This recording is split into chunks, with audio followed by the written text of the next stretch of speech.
Hello everyone, मैं हूं job वाला हली और मेरे इस चैनल के माध्यम से आप डिफरेंट कम्पिटिटिव एग्जाम्स के सेल्फ प्रिपरेशन के लिए गाइडेंस पाएंगे। इसके लिए मेरे चैनल को लाइक शेयर एंड सब्सक्राइब करें। मेरे इस चैनल के माध्यम से मैं ये बताने की कोशिश करता हूं कि किस तरह हम करंट अफेयर्स के हेल्प से जनरल स्टडीज़ की तैयारी कर सकते हैं।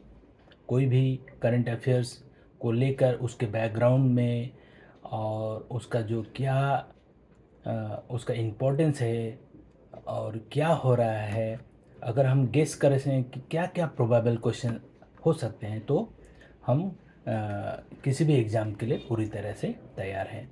आज का ये वीडियो ये वैकअप अमेंडमेंट एक्ट के ऊपर है, जो कि रिसेंटली अभी मोदी गवर्नमेंट ने इसे पास किया अप्रैल 4 अप्रैल 25 को। जो बैकअप प्रॉपर्टीज़ हैं उसके बेटर मैनेजमेंट के लिए हाँ ये एक्ट पास किया गया है।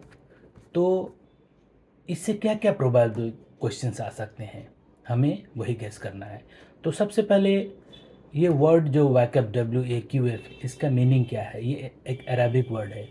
इसका meaning as per Islamic mythology ये है कि कोई भी अपना जो है प्रॉपर्टी चैरिटेबल पर्पस के लिए डोनेट कर देते हैं और तो उसे वैकअप कहा जाता है। और ये जो वैकअप प्रॉपर्टी या ये जो वैकअप बोर्ड ये बहुत ही पुराना है। दिल्ली सल्तनत जो कि 1206 से 1526 तक इंडिया में था, तभी ये फ्लरिश्ड हुआ। बहुत ही लार्ज स्केल में मस्जिद, मदरसा और कब्रिस्तान वगैरह बनाए गए। पब्लिक वेलफेयर के लिए बहुत सारे डिफरेंट एक्टिविटीज़ किया गया। जब मुगल्स आए, मुगल्स के पीरियड मैंने 1526 से 1857 तक, उन्होंने भी इसको अपनाया। उन्होंने भी बढ़कर प्रॉपर्टीज़ जो है डोनेट की फॉर चैरिटेबल पर्पस। और जब ब्रिटिश एरा आया 1600 से 1947 तक, तो ब्रिटिश ने एक एक्ट ही पास कर दिया 1923 में फॉर रजिस्ट्रेशन ऑफ वैकअप प्रॉपर्टी। और हिस्टोरिकल रिकॉर्ड में देखा जाए तो ये जो वैकअप ग्रांट्स थे या ऐसे जो चैरिटी से जो पैसे आते थे, ये केवल हिंदू माने केवल मुस्लिम के लिए नहीं थे, नॉन मुस्लिम्स के लिए भी ये पैसा यूज़ किए जाते थे। तो ये है इसका बैकग्राउंड। अब रिसेंट टाइम में क्या हुआ? तो as per home ministry, as on date 39 lakhs acres Waqf properties हैं इंडिया में। और इसका जो है मैनेजमेंट वैकअप बोर्ड करती है स्टेट लेवल में, और फिर उनका अपना डिस्ट्रिक्ट लेवल कमेटी है जो कि इसका मैनेजमेंट करती है, जो कि वेल ऑर्गेनाइज नहीं है। तो गवर्नमेंट चाहती है कि इसका मैनेजमेंट वेल मैनेजमेंट हो, ठीक ठीक तरह से इसका मैनेजमेंट हो, ताकि इससे जो रेवेन्यू आए वो पब्लिक के वेलफेयर पर्पस में यूज़ किया जाए। As per minister of minority affairs Kiren Rijiju ये कहते हैं कि इसका जितना पोटेंशियल है उससे केवल 1/10 रेवेन्यू ही आ रहा है। सपोज़ अगर 100 करोड़ इससे कलेक्शन आना है रेवेन्यूज़ फॉर डिफरेंट पर्पस ऐसे, तो केवल 10 करोड़ आ रहे हैं। तो इसलिए भी इसका रिक्वायरमेंट है कि बेटर एडमिनिस्ट्रेशन किया जाए। तो अब गवर्नमेंट क्या चाहती है? इस एक्ट के अनुसार गवर्नमेंट पहला तो ये चाहती है कि इस बोर्ड में नॉन मुस्लिम मेंबर्स भी इंक्लूड हों। दूसरा है कि वहाँ उस बोर्ड में, उसके मैनेजमेंट में वुमेंस का भी रिजर्वेशन हो, और जो दूसरे कम्युनिटीज हैं जैसे सिया, पसमानंदा और बोरा, इनका भी उसमें रिजर्वेशन हो, उनका पार्टिसिपेशन हो। और सबसे बड़ी चीज़ गवर्नमेंट चाहती है कि इस रूल ऑफ रजिस्ट्रेशन ये जो है सेंट्रल गवर्नमेंट के अंदर में हो, और इसका जितना भी अकाउंट्स है उसका ऑडिट किया जा सके। गवर्नमेंट चाहती है कि ये डिस्ट्रिक्ट कलेक्टर के अंडर में जाए, ना कि वक्फ बोर्ड के अंडर में। तो ये है इसका मेन मुद्दा। लेकिन इसका प्रोटेस्ट हो रहा है। वेस्ट बंगाल के चीफ मिनिस्टर ममता बनर्जी ने कह दिया कि यहाँ ये लागू ही नहीं होगा। और विभिन्न एरिया में विभिन्न लेवल में इसका प्रोटेस्ट भी हो रहा है। सबसे बड़ा कंटेस्ट ये है कि जो इस तरह के जो प्रॉपर्टीज़ हैं, चैरिटेबल प्रॉपर्टीज़, मठ या ट्रस्ट वगैरह है, for examples run by Hindus, तो वहाँ तो मुस्लिम का इंक्लूज़न नहीं है, इस टाइप की बातें आ रही। या क्रिश्चियंस के जो भी जितने प्रॉपर्टीज़ हैं, या इस टाइप के जितने भी चैरिटेबल इंस्टीट्यूशन हैं, तो वहाँ दूसरे कम्युनिटीज़ का वहाँ पर इंक्लूज़न नहीं, या गवर्नमेंट का इस तरह से डायरेक्ट उसमें इंटरफेयर नहीं है।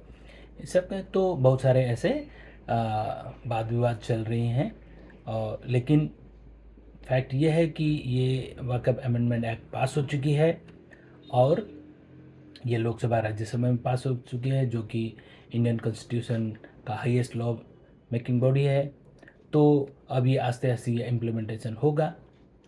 लेकिन एज ए स्टूडेंट हमारे पास ये ज़्यादा इम्पोर्टेंस है कि आने वाले एग्ज़ाम्स में इसमें से क्या क्या प्रोबेबल क्वेश्चंस आ सकते हैं।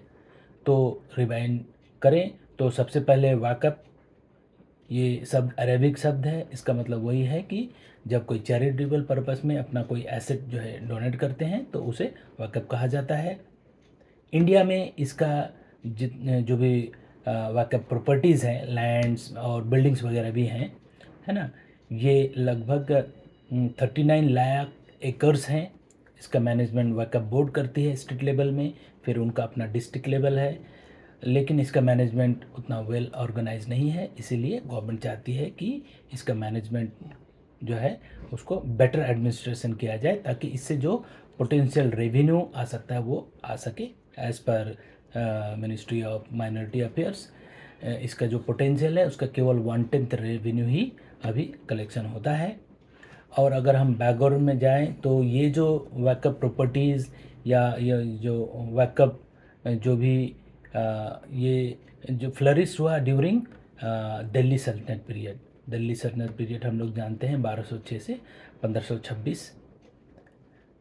और इसी दौरान ही लार्ज स्केल में मस्जिद, मदरसा और कब्रस्तान वगैरह बनाए गए, पब्लिक वेलफेयर एक्टिविटीज़ वगैरह की गई। जब मुगल्स आए, मुगल्स का पीरियड 1526 से 1857 तक, उस पीरियड में मुग़लों ने भी बहुत बढ़ चढ़ कर ये जो वक़्फ़ के लिए अपने प्रॉपर्टीज़ जो है डोनेट की। और जब ब्रिटिश आए तो ब्रिटिश ने तो एक एक्ट ही पास कर दिया 1923 में, वक़्फ़ एक्ट 1923 उन्होंने पास किया for the registration of Waqf properties. तो ये है प्रोबेबल क्वेश्चंस जो कि आने वाले एग्ज़ाम्स में आ सकते हैं। आशा करता हूँ मैं ये बताने में समर्थ रहा कि किस तरह हम जनरल स्टडीज़ की तैयारी करें।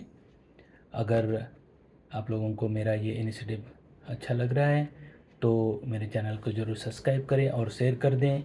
मैंने पहले भी कहा कि जो बच्चे पैसे के अभाव में कोई कोचिंग ज्वाइन नहीं कर सकते हैं, मैं उनकी मदद करता हूँ। आप लोग कोई भी डाउट या कोई भी इशू मुझे कांटेक्ट कर सकते हैं। मेरा कांटेक्ट डिटेल्स चैनल्स के डिस्क्रिप्शन में है। और आशा करता हूँ आने वाले दिनों में भी इस तरह के वैल्यूएबल और हेल्पफुल इन्फॉर्मेशन आप लोगों को दे सकूं। और मेरे चैनल को फॉलो करने के लिए थैंक यू।